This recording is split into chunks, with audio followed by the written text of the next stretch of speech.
Good morning, students. Today we are going to talk about elasticity of demand. So what is elasticity? When there is an expansion due to the price or the demand or the quantity, when it expands, that is when elasticity will be created. The elasticity of demand explains the relationship between the changes in the prices and changes in the amount, or we can say changes in the quantity. So, according to elasticity of demand, a small change in price may lead to a great change in quantity demanded. What is inelasticity of demand? Inelasticity of demand is that if a big changes in price is followed by a small changes in demand than the demanded inelastic. So, if there is a small changes that cannot be affect the sales, that means inelastic of demand. There are three types of elasticity of demand. First one is price elasticity of demand. Second one is income elasticity of demand. And third one is cross elasticity of demand. In the price elasticity of demand, that is when there is a changes in the price of elasticity demand that measures the changes in quantity.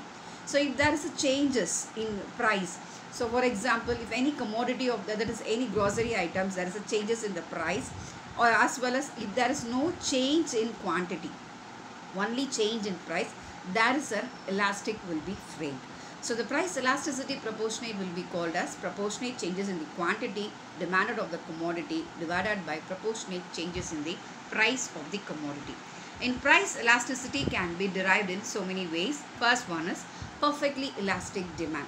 That is a small change in prices lead to infinitely large changes quantity demanded. So ஒரு சின்ன price changes இருந்துச்சுன்னா அது demandலையும் நிறைய change, quantity changesலையும் நிறைய இருக்கும்.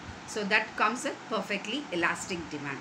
So the perfectly elastic demand drawings will be comes like this: y-axis and x-axis, price in the y-axis, quantity in the x-axis. The demand goes on equally. So there is a neutral that is called perfectly elastic. Then coming to the perfectly inelastic, so in there is a large change in price. So large changes in price is falls to a changes in quantity. So large changes in quantity ode purchase பண்றது கம்மியாகும். So this is y-axis price, then x-axis quantity. The changes, the demand changes.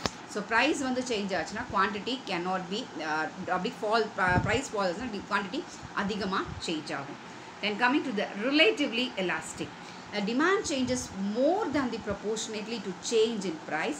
That is, small change in price is low to a very big change in quantity demanded. So the demand curves says that slope. There is a slight slope. That is, demand curves always price and the quantity have an equal changes. So price layum quantity layum equal changes irukumbodhu the slopes in a very perfect manner. So this is called relatively elastic. When there is a change, small changes in the price or in the small changes in the quantity, that is when the price is lower or price is high, the quantity will change. So price high ஆகும்போது quantity ஓடைய purchase வந்து change ஆகும். So அப்போ demand வந்து slope வந்து ரொம்ப கீழே வரும். So this is called relatively inelastic demand. Then unit elastic demand, that is called you can say that is equal elastic demand. Unit or equal or unitary elastic, both are same. So when there is a change in price, that is equal to change in the quantity. So this is called unit elastic of demand. Then coming to the income elastics of demand. The income elastic of demand proportionate changes in the quantity demanded for the commodity divided by proportionate change in the income of the people. So it can be classified into 5 types. First one is zero income elasticity. Even though the money income increases, so their income of their increases, there is no change in the purchase. So there is no change, that is called zero income elasticity. So next one is classified into negative income elasticity. When income increases, quantity demand falls. So even though they have their income is raised, but there is no change in the quantity, the purchasing of the quantity may be less. So this is called negative income elasticity. So this is called when the income increases, the quantity, there is no changes. So அப்படியே தான் சேமாக இருக்கும். The next one is unit income elasticity. So when there is an increase in income brings about proportionate increase in the quantity demanded. So that is equal to 1. So both the things are equally changes. So income change asna quantity change agum. So the demand curve shows in this way. So this is called unit income elasticity. Both are equal. Then coming to the next, income elasticity greater than 1. So in case of increase in income, it brings about the proportionate increase in the quantity demanded. So when there is a changes, in the income, automatically the purchasing power also changes, increase their purchasing power.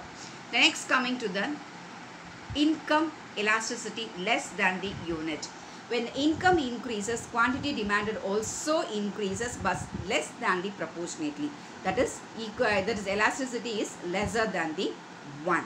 So that the diagram shows that income and the quantity.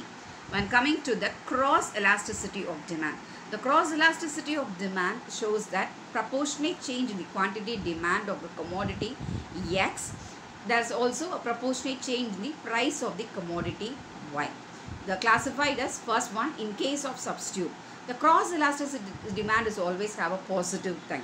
That is, example, in case of if you want to drink a coffee, instead of coffee there is a tea, we can substitutely we can use as a tea for their drinking. So when the price of the coffee increases, quantity demand of the tea increases. Both are substitutes. So when the coffee's rates also increase, the tea rates also increase. Both the substitute rates also increase simultaneously. So this is the that is a diagram shows that price of the coffee and price of the tea. Then coming to the next one, next classifications of cross elasticity is in case of complement. That is, cross elasticity is negative if increase the price of one commodity leads to the decrease in quantity demanded for another. That is vice versa. Complement. So for example, if you are using a pen, we have to buy an ink. So if you want to drink a coffee, we want a milk and sugar and coffee powder. So these are the complement one. So one and one are related to that. So then there is a changes in any one, automatically other complement items also changes. So this is called in case of complement. The next one is in case of unrelated commodity. So cross elasticity demand is 0. A change in the price of one commodity will not affect the change of the another one. So this is called unrelated commodity. The diagram shows that there is no changes in any other thing. So with this, I'll finish the types of elasticity of demand.